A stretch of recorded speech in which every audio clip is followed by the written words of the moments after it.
things that people tell you are boys' toys or give to your brothers as gifts instead of you. And so females with Asperger's don't see them as boys' toys or girls' toys, and they'll often just play with either and not see any reasoning behind that. The tomboys, a lot of the time, once they grow out of the imitation phase, females will just dress in whatever they feel comfortable in. I think I own 2 skirts. I don't remember if I've ever worn them. But they'll appear to be more tomboyish because that's more comfortable. And a lot of times they'll go into male-dominated fields, like chemistry. Because at some point we stop seeing the reasoning behind, like, I'm explaining this in a bad way. There's little signs that people give you all your life that girls do this and guys do that, and Asperger's people either miss them or don't care about them. And so if they want to go into chemistry, they're going to go into chemistry and not really realize that sometimes it's not a thing girls do. And one thing that is really big with girls in middle school is they will have good behavior and they will follow all of the rules. And this is a way to kind of mask the fact that they feel different, so they don't want the teacher to notice they're different, so they'll follow all the rules and they'll pay attention to the kids who are causing trouble instead. And so, I mean, obviously there are going to be some people who behave that don't have Asperger's syndrome, but that's like, they'll be very, very strict on the rules. One thing that girls with Asperger's have that guys with Asperger's have, that guys with Asperger's don't usually have, is girls with Asperger's sometimes have a single friend or a small group of friends. In this case, we named them the nerd herd, that will guide them like through social situations in adolescence and when they're younger, and they'll kind of develop just this safe space where the person with Asperger's can basically be themselves rather than having that persona. And so these 3 are still some of my closest friends, and that is, I had a very easy time interacting with them, but not a very easy time interacting with anyone else in my grade. So that's just, one thing that people with Asperger's always have is meltdowns. And meltdowns are not tantrums. They have they're very different. Tantrums are what a kid throws when they want something. Meltdowns are when a kid just loses control. People with Asperger's will describe them as like a red line in front of their eyes, or like a black line.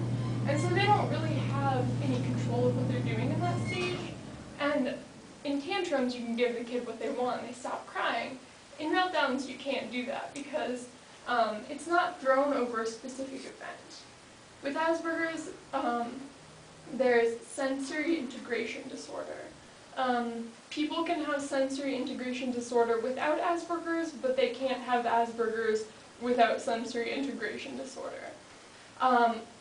Sounds are loud to us, like if there's someone talking and we're irritated, that voice sounds like they're yelling. I can't wear certain fabrics. I can never wear wool because of the way it feels on my skin. And so you get some people with Asperger's who can never wear certain fabrics, or they would wear the same thing every day that's more severe than that. Sometimes they avoid crowds, but on the other hand, some people have the opposite, kind of the opposite version of that. Instead of having too much sensation, they'll go to seek out sensation. When I was little, I would go into like this large room with a lot of people, and I would interact with them a lot for a while. And then something in my brain was like, no, we're not doing this anymore. And one example of that is my mom told me the story. I don't remember. I don't remember it. I was probably 5 or 6. There was a Mardi Gras party at the school gym. And so for an hour I was running around talking to everybody. But after that hour was up, my parents were looking for me and I was hiding under a chair. So it was kind of all or nothing. So you would go to seek out sensations and then hit your limit and have a meltdown. And so there's just like, as you get older, you get better at knowing your limits and you have more ways to get out of the situation. Like when I was in 2nd grade, if something was bothering me, I couldn't do anything about it. Like I stay there. If something was really bothering me now, I would just go back to my room. I would be like, I can learn this on my own. Like I'm done now. So as they get older, adults sometimes still have meltdowns, but they come very, very less frequently and less severe because they can get up and leave the room, whereas a child can't. And that leads kind of up to this, the wind-up stage, the meltdown, and then the wind-down stage. The wind-up stage is what happens before a meltdown. A meltdown isn't caused by one thing. The kid might be really, really angry about one thing, like, they touched my desk, why are they doing that? But they're not mad that the kid touched the desk. They're more mad that all of these little sensory things that were too much for them built up. So with 3 hours of everybody talking and being in the room with them, they hit their limit with that kid touching their desk. And so the wind-up stage, the meltdown can be stopped during. There's like signs, the kid will be tapping their leg or they'll appear visibly tense. And there are strategies to help stop the wind-up stage, but once the kid with Asperger's goes into the meltdown, like I said, you can't give them something to make them stop, and you can't really do anything to help them with the meltdown. You just kind of have to wait till it's over because there's a red line across their vision. So a lot of times they won't even remember what would happen. And so on the wind down stage, they're more like they're scared, and it was a huge loss of control, so they feel really embarrassed. And so sometimes they don't remember what happened, sometimes they deny what happened, but the wind down stage, you have to wait until that's over until you talk to the kid, because during the wind down stage, they're not going to listen to whatever you say. And so some strategies for stopping meltdowns in the wind-up stage is sending kids on like an errand, saying like, oh, can you run this to another classroom?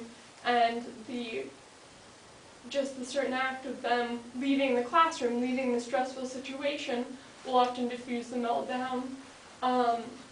Another strategy is to come up with like a signal between you and the kid, like you'll tap their desk to let them know, like, I see that you're tense, this and that, and sometimes that will help.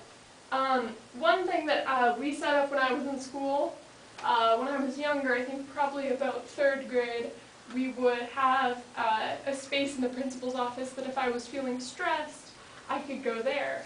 But since we didn't know I had Asperger's at the time, we didn't know that wouldn't work.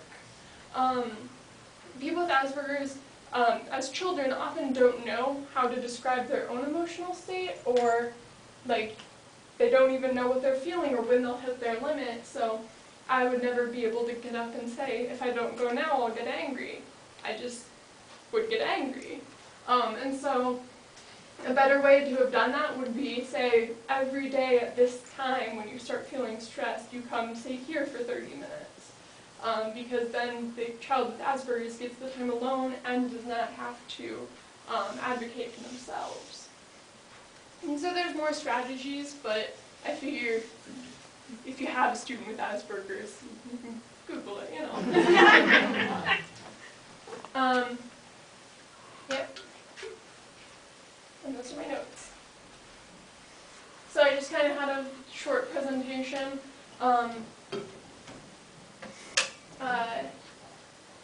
I I did have a closing statement that got deleted.